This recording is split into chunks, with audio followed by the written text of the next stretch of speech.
Today's story is about a mother who is forced into a situation no one could ever imagine. The movie is La Luna, and it explores a very complex and emotional relationship between a mother and her son. The story begins in Italy, in a beautiful house near the beach. An American woman named Katrina is happily playing and dancing with her little son. Her husband, George, joins her, and the family looks joyful and full of life. George's mother is also there, and everything seems peaceful. But suddenly, something changes. One night, for unknown reasons, Katrina takes her son and leaves the house on a bicycle. This moment hints that something serious has happened in their lives. 12 years later, we see Katrina living in a villa with a new husband named Douglas. Her son, now a teenager named Joe, lives with them. Katrina is now a successful opera singer and performs in theaters. She is busy with her career and fame. One day, Katrina and Douglas plan to go to a show. Joe wants to join them, but Katrina refuses. Joe then spends time with Douglas, and they seem to have a friendly relationship. However, Douglas has a drinking problem. Soon after, while driving drunk, he gets into an accident and dies. This tragedy changes everything again. After Douglas's death, Katrina decides to return to Italy with Joe. She believes it will be better for his education and future. But things don't go as planned. In Italy, Joe starts hanging out with a group of hippies who use drugs. Slowly, he gets influenced by them and begins taking drugs himself. He also meets a girl named Julian, and their relationship becomes physical under the influence of drugs. Meanwhile, Katrina becomes even more successful in her career. She is so busy that she even forgets Joe's birthday. Later, she throws a big party for him, inviting all his friends. But Joe feels uncomfortable and distant from her.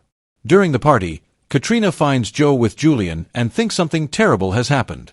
But then she realizes Julian is injecting drugs into Joe's arm. This shocks Katrina deeply.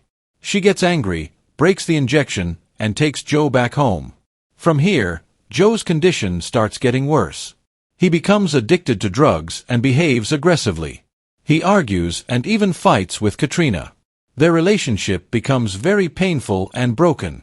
One day, Joe overdoses and falls unconscious. The doctor says he will recover, but Katrina is devastated. She feels guilty and helpless. She even meets a man named Mustafa, who admits he has been supplying drugs to Joe. Katrina gives him money to stay away from her son, but the damage is already done. After Joe wakes up, he still craves drugs. In desperation, Katrina does something unimaginable. She tries to help him overcome his addiction by taking extreme and controversial steps, showing how far a mother can go to save her child. Later, Katrina reveals the truth. Douglas was not Joe's real father. His real father is George, the man from her past. Katrina had left George because he did not support her career. Joe becomes curious and wants to meet his real father. Eventually, he finds George, who is now living a simple life teaching children.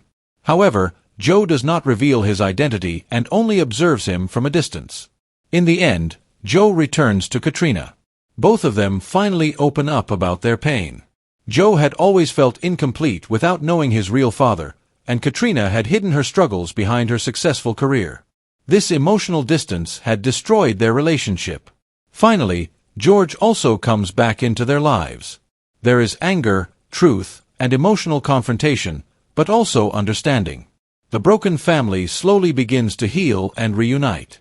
The movie ends with a powerful message. If we hide our pain and emotions instead of facing them, it can destroy our relationships. But when we express and accept the truth, healing becomes possible.